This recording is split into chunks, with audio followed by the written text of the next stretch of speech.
Hello and welcome to Enchantment of Eternity's review for House of the Dragon Season 2, Episode 3, The Burning Mill. This video is a part of a series of videos where I review episodes of House of the Dragon, so I have to start with the spoiler warning for House of the Dragon up to Season 2, Episode 3. If you have not seen up to this point, you will not want to watch this video, otherwise some things will be spoiled for you.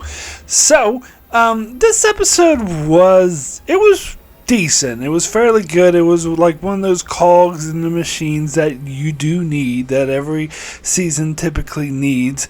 It wasn't by any means bad or boring or anything like that, but it certainly wasn't as powerful as last week's episode, so I feel like it's just setting out the building blocks to what is soon to come. So the episode starts out with, we get this battle between the Brackens and the Blackwoods, who we saw in season 1, where the young boy killed the other guy that was teasing him when they were trying to, that great line of men that are all vying to be Rhaenyra's husband back when she was younger. So these houses have been known to been fighting each other for years and years and years, and they even talked about this in Harrenhal, saying that no one even knows why they were fighting.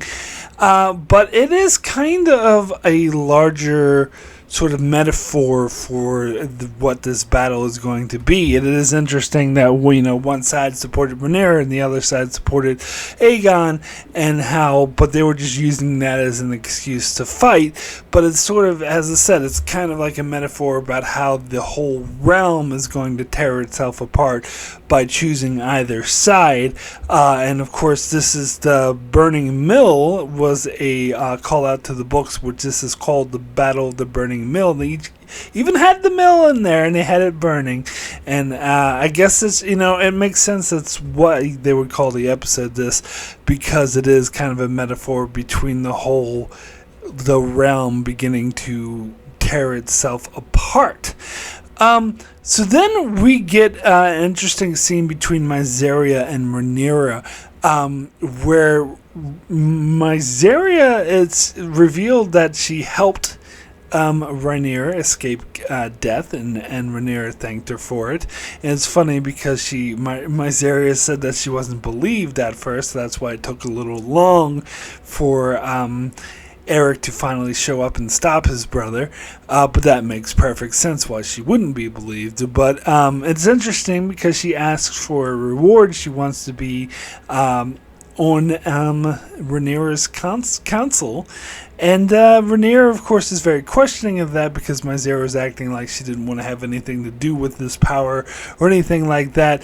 But she's changed her mind because, and I talked about this in last week's episode, that Mysaria actually was surprised by Rhaenyra and how she actually kept her word and did the right thing. And so she's starting to change her mind about Rhaenyra and thinking that she's a much better alternative than the Greens, and so wants to put her lot behind her, which is very interesting. We also get Daemon finally arriving at Harrenhal. He's been talking about going there all season. And that was a kind of funny scene because the castle was virtually empty and no one was really there. And he shows up in like the eating hall, the great hall, and it's like, I'm here to take the castle. And the guy's like, yeah, of course, here you go. And kneels in front of him. It's like, yeah, no, it's yours. You go for it. And it's funny because he's at first questioning him because he's related to Larys Strong, who is very entrenched in the side of the Greens, but then it just makes total sense that he's actually hates Larys because he can tell that Larys had his own father, which is this guy's nephew, had him killed along with Larys' own brother, and so he has no love for Larys and purposely wants to fight against him.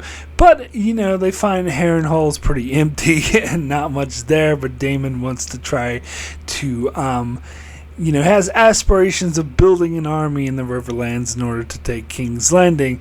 But we do see a very shady character, which leads to a bit of a prophecy, bit of a hallucination, vision type thing later in the episode.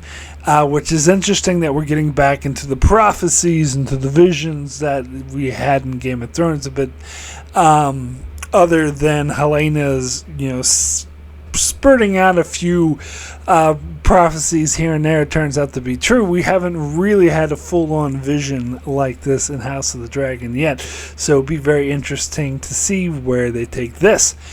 Then we get Criston Cole has decided to go out on an adventure to raise armies in the Riverlands and try to take Harrenhal. Aegon wanted to go with him on this dragon, but they tried to convince him not to. Eventually, Larys had to even lie to Aegon to convince him to stay behind.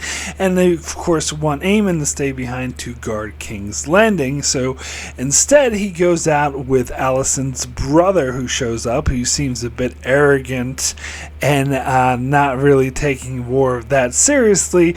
As they're out, he wants to stay at an inn or whatever, and they realize that they're out in the open as they're talking, and they see a dragon flying by, which leads to a pretty intense scene where we see it's actually Bella on her dragon as she's patrolling the area, and she spots Criston Cole, and she being charges down at them on her dragon, which is kind of against what she was told to do, because she was told not to attack anyone. But and we get the intense scene with Criston in the high tower, like riding the dragons really hard and fast, or the horses, really hard and fast, try to escape the dragons to get to cover the forest, which they do. So that was pretty interesting. So we also see that Rhaenyra calls in Rhaena and asks her to go to the Vale with her three youngest sons, Joffrey, Aegon III, and Viserys. As she realizes Dragonstone's no longer safe after what happened the last time with Eric and Arik, and so wants to send them to the Vale for safety, because the Vale is very isolated. And plus, the Vale wanted a dragon to protect in order to exchange for fighting men that they were going to send south, so that they send Joffrey's little dragon that technically counts as a dragon. Rhaena is not very happy about this, though, because she feels like she's being shunted away. If you recall in Season 1, she felt like she was looked down upon because she didn't have her own dragon. She's kind of jealous of Bella, who gets to stay behind with her dragon. But they still have a nice little farewell, the two sisters farewelling each other, and Bella making clear that she wants the best for her. And plus, she's being sent with 4 dragon eggs, so that's kind of an opportunity for her, perhaps.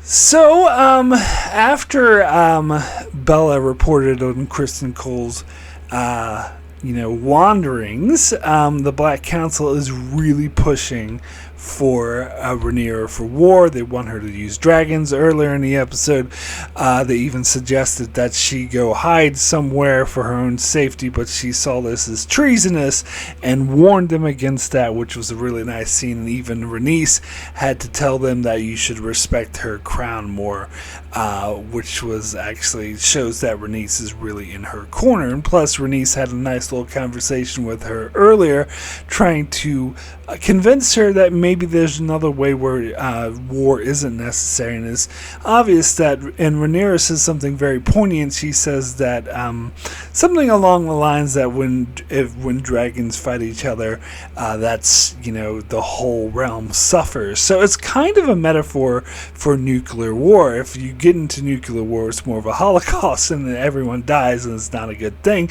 And even the possession of nuclear weapons could be a deterrent. And that's how Rhaenyra is treating the dragons, saying the dragons themselves are a deterrent, but people in her council were like, well, a sword is no good if it remains sheathed. So It's very interesting. So her council's very pushing her towards war, and she doesn't want to reject them out of hand because she realizes she may not be able to avoid this forever. So she does one last ditch effort to avoid the war. She goes to Mysaria and to get information on how she could get in touch with Alicent. So she sneaks into King's Landing dressed as a Septa and goes to wherever it is that Alicent goes to pray, whatever, and because she gets the information that Mysaria gave her that she would be there at that time, and they have a really interesting conversation. Now, first, it's a very heated, as they're both really upset with each other. Alicent being upset with Rhaenyra for the death of Jaehaerys, and Rhaenyra being upset with Alicent for the death of Lucerys, but both of them sort of claim to have nothing to do with it, which in both cases is actually true. But then they get into sort of an argument on that Rhaenyra is upset with Alicent for stealing her inheritance, and Alicent insists that Viserys actually changed his mind on his deathbed and said he wanted Aegon to be king.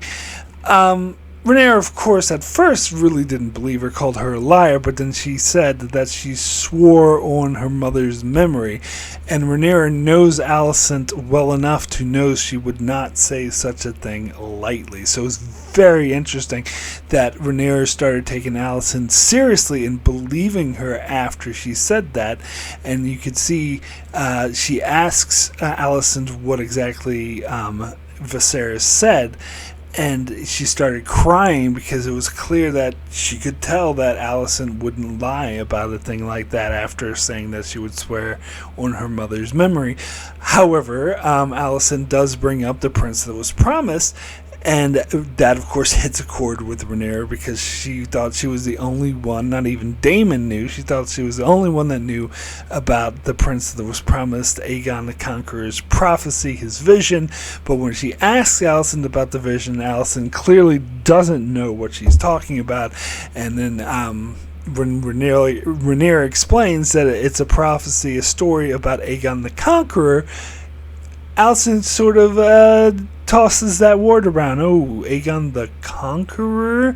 And then it becomes clear to both of them, I believe at the same time, they realize that Alicent misunderstood what Viserys was saying, that it was actually talking about Aegon the Conqueror and not their son, Aegon. Of course, Alicent denies it. She's in denial. She's saying there's been no mistake.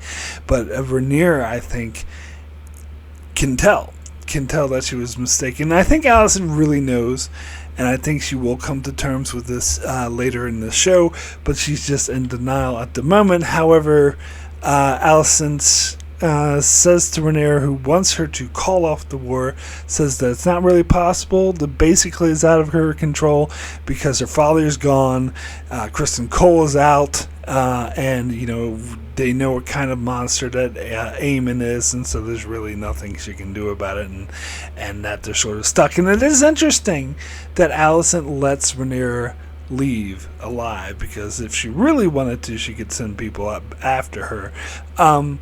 So this was interesting because I never thought that they would actually follow up on Viserys, his whole thing about Aegon the Conqueror right before he died. I thought that Alicent was always going to believe that that's because this is a change from the book, never happened in the book.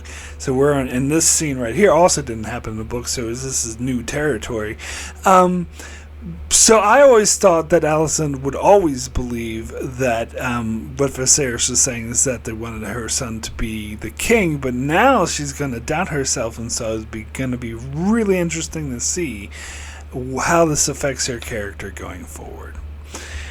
So anyway, my rating for The Burning Mill out of 10 is going to be a 7, very good. As I said, this wasn't like an amazing episode, but it wasn't a bad one either. It had a lot of interesting character beats, a lot of interesting scenes, but nothing that really blew me away. So yeah, another interesting episode of House of the Dragon. So be sure to check out my live discussion I'll be doing tomorrow night, Monday night, 9 p.m. East Coast time, about House of the Dragon Season 2, Episode 3. I'll put the link to that discussion in the description below. Also, be sure to continue to check out my channel as I continue to cover House of the Dragon one episode at a time, and also covering many other shows like Star Trek and more. So be sure to subscribe so you can keep up with all of that, and thanks a lot for watching.